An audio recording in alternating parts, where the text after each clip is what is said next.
Kami setiap survei selalu mengukur perilaku pemilih soal politik uang. Nah, ternyata mayoritas masyarakat kita ini cukup welcome lah dengan politik uang ya, ini. Nah, ini agak sedihnya kita ini, kan.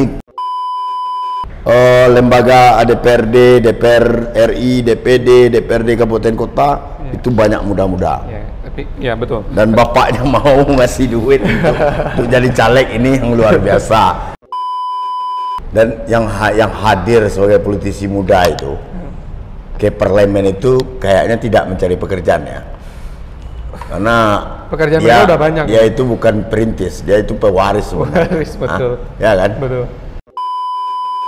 Visual media kampanye ini dikuasai anak muda dengan visual yang bagus dan sampai pesannya sampai akhirnya dia jackpot.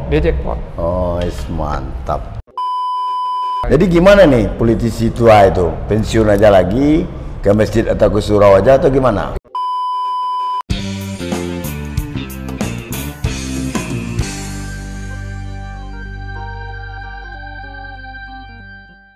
Assalamualaikum warahmatullahi wabarakatuh. Ngobrol pintar bareng Toat, ngopi Toat kembali hadir menyapa pemirsa sedunia yang hari ini hadir dalam rangka review nih, bahkan sebuah hal yang sangat fenomenal muncul pasca pemilu 14 Februari 2024 kemarin, yaitu rally suara, jumlah suara, poin-poin suara sudah terkumpul sekarang, dan faktanya yang kita tangkap adalah hasil atau caleg terpilih walaupun masih dalam penghitungan oleh KPU, ternyata banyak politisi-politisi yang sudah berakal dan berumur tumbang.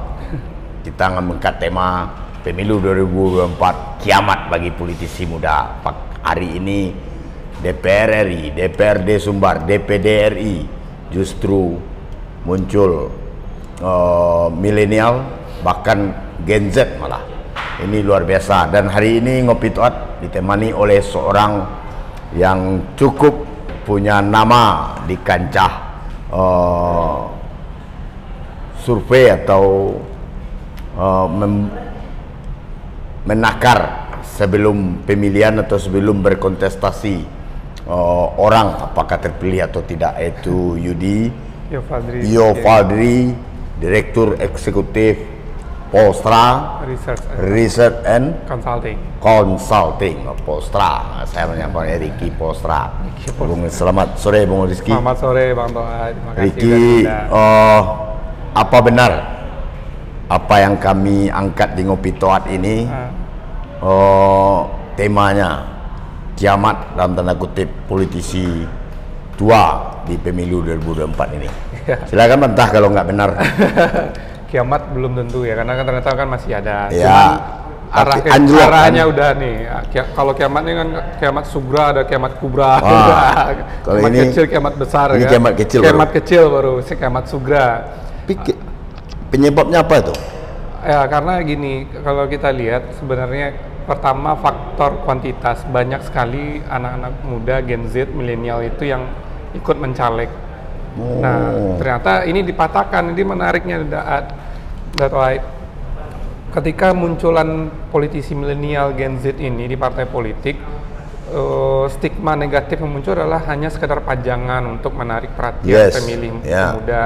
Terus ada stigma ini belum mampu. Ini kan biasa tantangan dihadapi politisi muda.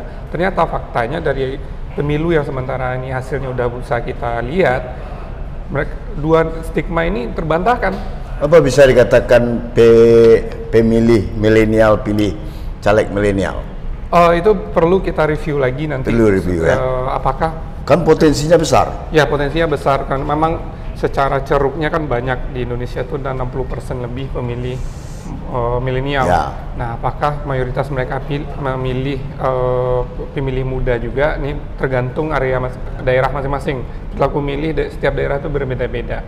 Namun kita bisa asumsikan juga faktor itu juga sangat mempengaruhi. Ya, seperti kita lihat hasil di Sirekap KPU itu kan, KPU Sumbar, KPU RI lah Sirekapnya. Itu munculnya Cindy, Monica Salsabila, munculnya Sherin, munculnya Zigo Rolanda. Ini kan masih di bawah 40 ya? Iya. Nah, di bawah 35. Bahkan Sherin itu kalau nggak salah saya 23. 23 Cindy 24. Ya. Ini ngeri-ngeri sedap juga ini. Ya, apa betul. Karena politisi tua udah kalah strategi atau gimana?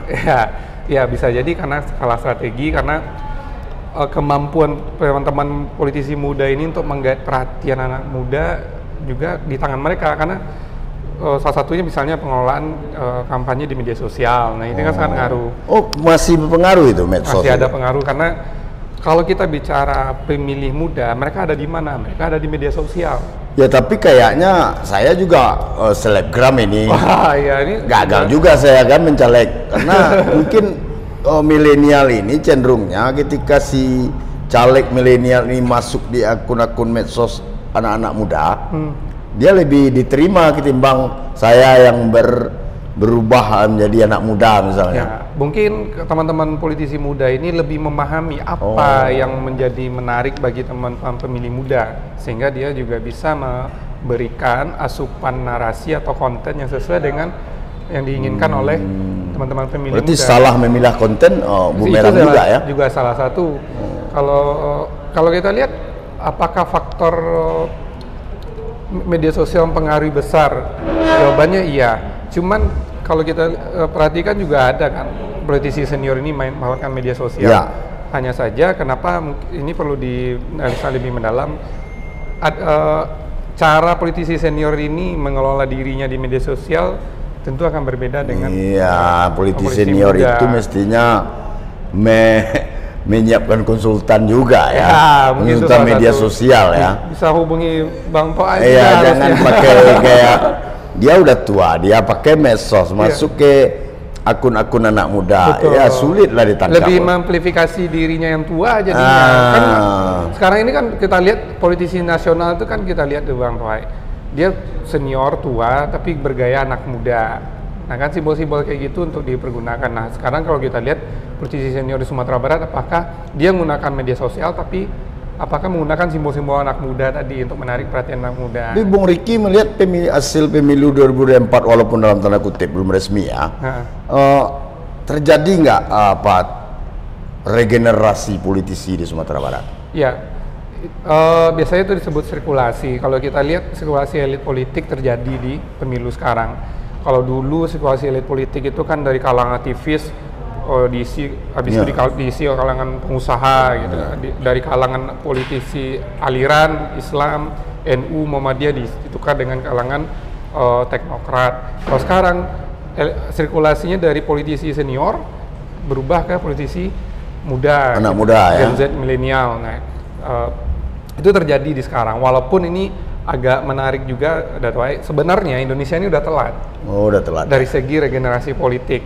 Kalau kita ambil data berdasarkan indeks yang dikeluarkan oleh Economic Intelligence Unit Demokrasi Index pada tahun 2022, Indonesia ditempatkan di peringkat 101 dari 147 negara dalam soal regenerasi politik. Jadi kita sudah terlambat sebenarnya. Di mana di saat ini Indonesia itu rata-rata usia anggota DPR-nya 51 tahun. Di periode sekarang Periode sekarang. Nah ini kita kan belum final nih. Ya. Saya rasa ini indeksnya akan naik di pemilu sekarang karena saya melihat banyak fenomena teman-teman politisi muda ini terpilih. Nah ini rasional secara ukurannya ini sesuatu yang bukan tidak bisa diprediksi, sudah diprediksi dari awal karena jumlah mereka yang ikut kontestasinya kan banyak juga. Jadi misalnya dari 100 yang ikut 30 terpilih gitu kan. Ya, saya melihat menangkap dari pemilu ke pemilu ada eranya pemilu ketika booming desakan kaum perempuan. Ya, dulu 30% perempuan kan gitu kan sampai sekarang bertahan. Tapi kenyataannya enggak juga ngangkat 30% perempuan, justru pemilu 2024 ini beda. Ya. Ketika booming suara pemilih milenial itu besar, itu justru dimanfaatkan benar oleh politisi muda. Saya tidak kenal Cindy sebelum ini, saya tidak kenal Sherin sebelum ini, tapi luar biasa. pencapaiannya. Bahkan kalau dari data terakhir Serekap yang saya punya itu, Sherin ini nomor 1 ya, DPD. Kalau cek tadi terakhir hampir menembus 400.000. Hampir menembus 400.000. Lebih tinggi dari suaranya Ganjar. Waduh. Di Sumatera Barat. Sherin mengalahkan suara Ganjar di Sumatera Barat. Kalau 2019 Bu Emma Yohana mengalahkan suaranya Jokowi di Sumatera Barat kan. Nah ini kan terjadi sirkulasi. Ya ini kan apakah kompak dengan tanpa komando milenial pilih Sherin atau pemilih tua pun cenderung memilih calon anak muda. Iya, mungkin karena faktor resonansi. Atau kejenuhan. Kalau kita lihat itu aja. Kejenuhannya, karena tokoh dari yang kalangan senior ini kan masih itu juga wajahnya. Jadi mungkin dengan banyak opsi hari ini, walaupun itu anak muda, opsi ini dipertimbangkan. Dipertimbangkan oleh pemilih. Ya, tapi Sherin itu kan termasuk kabarnya punya jaringan luar biasa. Dia besar di Kota Padang, kampungnya pesisir selatan. Dia SMP-nya SMP 1, SMA-nya SMA 1, lalu kuliahnya di kedokteran. Dan ternyata dia tidak kutu buku. Ternyata dia punya anak gaul juga jadinya kalau kayak gini. Artinya kalau kita lihat dari perjalanan hidupnya Sherin, dia punya baseline hidup di daerah baseline pemilih yang cukup besar. Kampungnya pesisir selatan itu kan DPT-nya gede juga. Besarnya di Kota Padang. Nah, besarnya di Kota Padang, hampir 600.000 DPT Kota Padang. Nah, artinya ini memberi impact. Modal elektoral, modal sosialnya udah gede di sini gitu. Nah, ditambah lagi kalau kita perhatikan fenomena Sherin Iraroza Tasya ini, dia juga memanfaatkan media sosial. Jadi brandingnya dibikin masif di darat. Kalau kita lihat dia juga memperkuat diri di media sosial. Ya, kalau nggak salah bisa kita klaim ya, Cindy ini kalau sampai dilantik dia jadi pimpinan sementara DPD ya. Si Sherinnya. Ya, Sherin ini. Ya, kita kan belum lihat perbandingan dengan daerah lain. Ya. Nah, kalau seandainya Sherin adalah orang yang termuda, terpilih, bisa jadi paripurna perdana pertama dia yang pegang. Ditambah yang satu lagi yang lalu ada Cindy Monica. Luar biasa, 24 tahun meraih suara. Kalau saya hitung dari 5 besar peraih suara DPD RI berdasarkan Serekap sementara, belum putusan pleno resmi KPU, itu dia di posisi ke-6 mendulang suara caleg terbesar. Ya, Cindy Monica ini adalah membuat sejarah baru bagi Nasdem, karena Nasdem itu kan nggak pernah punya kursi di Sumbar 2. Ya, Sumbar 2 Nasdem tidak pernah. Lalu yang muncul itu muda banget. Yang bikin sejarah itu satu kursi Nasdem itu anak muda, kan menariknya di sana kan. Ya, karena perolehan kursi Nasdem hari ini faktor kotel efeknya Anies itu juga nggak boleh dilupakan. Yang kedua tentu determinasi si calegnya lagi. Kembali lagi, walaupun ekor jasnya bagus, tapi determinasi calegnya nggak kuat juga nggak akan terpilih. Tapi Cindy ini termasuk punya napas panjang kan? Nafasnya panjang kalau kita lihat. Iya gila. Nafasnya panjang. Nah ini juga menjadi catatan kita. Mungkin bagi sebagian orang, kalau kita lihat teman-teman politisi muda yang menang ini, kita akan menemukan satu benang merah kekuatan politik mereka, yaitu ekonomi. Entah itu ekonomi dia sebagai berusaha sendiri atau orang tuanya. Walaupun ini isu-isunya dinasti politik selamatnya, kalau saya berada pada posisi tidak setuju dengan pandangan seperti itu. Walau bagaimanapun dari mana asal mereka, tetap mereka diuji di pertarungan pemilu kan. Nah ini berbeda dengan di beberapa negara lain. Negara lain itu seperti Amerika ada nama Cortez, di Finlandia ada nama Rana Marin. Mereka itu terpilih karena benang merahnya kalau kita lihat karena narasi politik. Nah, ini memang kalau secara perbandingan kita berbeda karena kondisi kita hari ini kan demokrasi kita hidup di bawah masyarakat yang masih ekonominya masih belum kuat, pendidikannya juga belum bagus. Nah, makanya hal-hal yang seperti itu, kemunculan politisi muda kita masih karena faktor ekonomi. Tapi ini bukan catatan negatif, ini satu hal yang patut kita syukuri saat ini. Nah, tentu kita perlu uji teman-teman ini. Nanti pada saat menjabat, harus amanah dong. Karena kan nggak ada idealnya politik ini, mau datang dari mana siapa aja terserah. Idealnya nanti ketika mereka menjabat, tentu kita berharap mereka bisa amanah. Ya, saya lihat determinasi kayaknya yang kuat dalam terjungkalnya politisi tua itu. Ternyata saya lihat itu faktanya Cindy dengan determinasinya, lalu Sherin dengan determinasinya. Jadi kan nggak diam-diam aja. Lalu Zigo dengan determinasinya. Ini memang suatu hal yang surprise bagi saya terhadap hasil dari 2024 ini. Belum kita menyorot komposisi DPRD Sumbar itu. Ya. Saya tangkap juga ada Nanda Satria muda juga, ada Yogi Pratama, ada Ikra Cisa, lalu ada apa lagi si Fadlan, siapa yang dari Damasraya itu? Iya, Farel. Ini kan suaranya nggak sedikit, suaranya pun gila-gilaan gitu. Suara satu kursi. Jadi ngeper juga saya kalau ada pemilu ke depan, saya nggak mau lagi terjun ini kalau gitu. Karena faktor determinasi dan ada backup. Di Padang ada satu Argi Binalo. Betul. Ada backup orang tuanya yang support luar biasa. Ya, walaupun artinya gini, seperti kita bilang tadi, di awal kan orang beranggapan kehadiran teman-teman ini hanya sekedar pajangan untuk oleh partai politik untuk menarik politisi pemilih muda. Ternyata mereka ketika masuk terdaftar di DCT, mereka ngegas dalam gitu. Mereka nggak hanya jadi pajangan. Tapi kan pasti ada support full dari bapak ibunya. Ya, gitu. Karena memang kita harus akui Dato' kan juga udah coba nih. Iya, saya udah coba.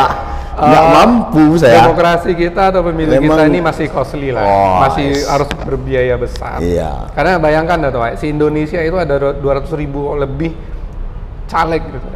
Pertarungannya rapat.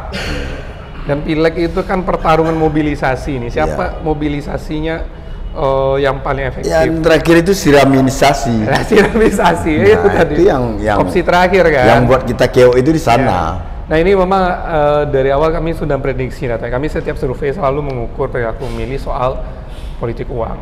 Nah ternyata mayoritas masyarakat kita ini cukup welcome lah dengan politik uang ini. Nah ini agak sedihnya kita ini kan.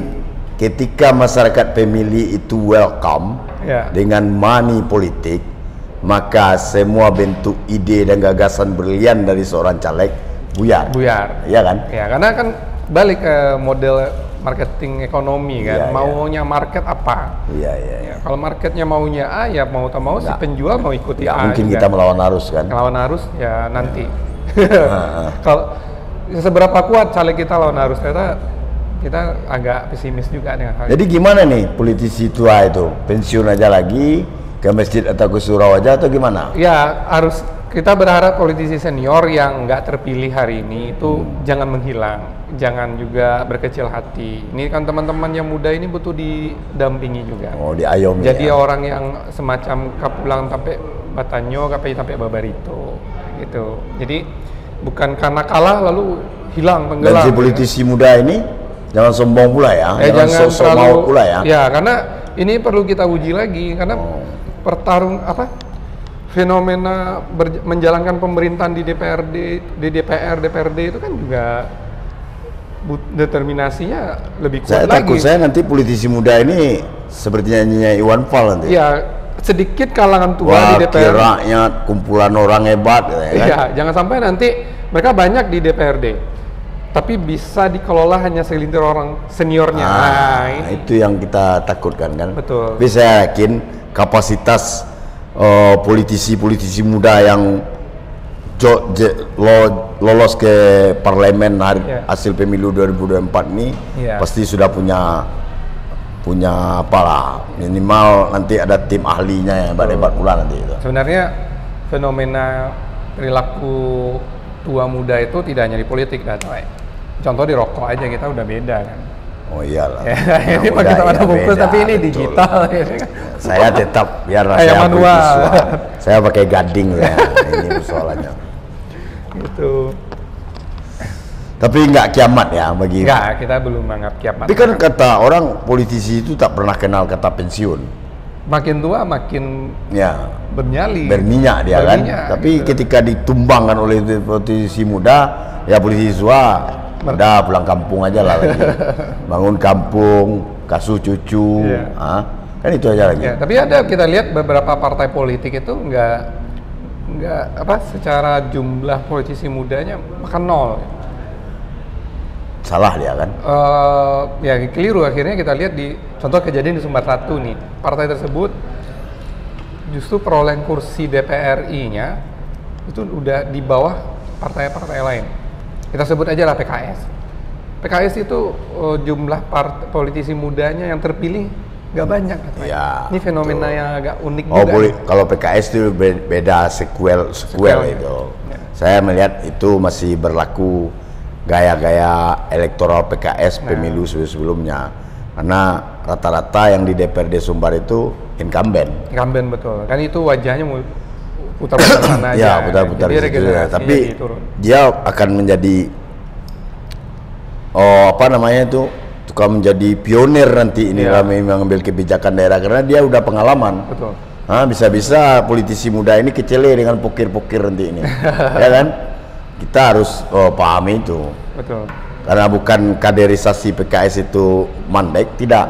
Tapi dia punya pola untuk mengikuti pemilu ala PKS-nya. Ya, mereka punya budaya sendiri kayaknya.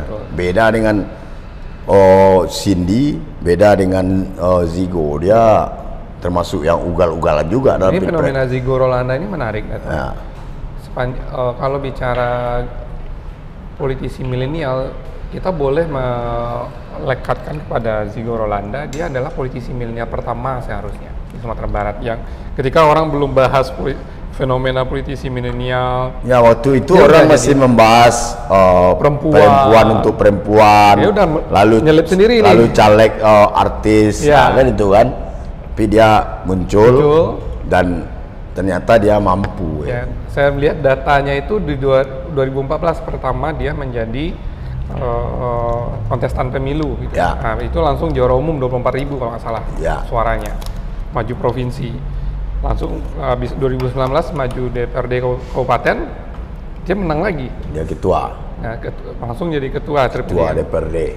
Sekarang di DPRI menang lagi dia, mengalahkan petahana. Artinya mungkin hal-hal yang demikian, faktor-faktor seperti Zigo Rolanda ini men-trigger teman-teman politisi muda lain. Zigo Rolanda bisa, kenapa saya enggak gitu kan. Ini yang menjadi mentalnya muncul kan. Dan yang hadir sebagai politisi muda itu ke parlemen itu kayaknya tidak mencari pekerjaan ya. Karena pekerjaan dia udah banyak. Dia itu bukan perintis, dia itu pewaris sebenarnya. Pewaris, betul. Ya kan? Betul. Saya lihat dalam bentuk kehidupan lainnya dia itu pewaris. Ya. Bukan perintis, artinya dia masuk jadi wakil rakyat, dia tidak cari kerja gitu. Ya. Kita berharap itu kan itu. Ya seperti yang kita bilang tadi, benang merah dari teman-teman yang dipilih hari ini kan tidak lepas dari pengaruh faktor ekonomi yang mereka punya, dan mereka juga didukung oleh orang tua. Nggak terlihat dari teman-teman politisi muda ini memang ya yang Bang Tohe bilang tadi perintis tadi. Karena sekali lagi kita harus realistis lah. Masyarakat kita ini masih melihat orang yang layak dipilih itu adalah orang kuat. 3T tadi, tokoh tak. Ya tapi berubah sekarang, hari ini berubah. Ketika Bung Riki mengatakan pemilih Sumatera Barat itu lebih cenderung melihat sosok orang senior, yaitu istilahnya dia tokoh, dia takah, dia tagih, dan dia cukup dikenal di masyarakatnya. Tumbang hari ini. Nah, maksudnya 3T itu versi yang mudanya sekarang. Ternyata yang muda yang bisa menangkap ceruk. Betul. Pemilih terbesar itu adalah milenial. Ya kan? Betul. Dan si politisi tua banyak yang gagal. Malah mereka berebut dengan pemilih-pemilih tua juga kalau saya lihat. Jadi bisa jadi ini juga semacam ini. Kalau kita lihat politisi tua yang masih terpilih, ini fenomena menarik juga. Artinya ini masih ada sisa-sisa perilaku memilih itu yang melihat ketokohan seseorang. Nilai seseorang. Ya kalau di Sumbar 1 dalam tracking kita mana yang tua lagi, paling-paling untung aja di PDIP Perjuangan ada juga milenialnya. Iya, itu pun luar biasa juga. Luar biasa juga menyumbang suaranya ke PD Perjuangan, walaupun nanti Haji Alek yang akan duduk. Walaupun tua, Haji Alek cukup membayangi, cukup membikin. Selebihnya di nomor 1 itu Lisda, wajarlah Lisda. Kalau Andre Rosiade kan masih muda. Masih muda juga kan, belum 50 umur Andre itu lagi. Nah, tapi yang fenomenal itu, yang luar biasa itu pemilu 2024 miliknya anak muda.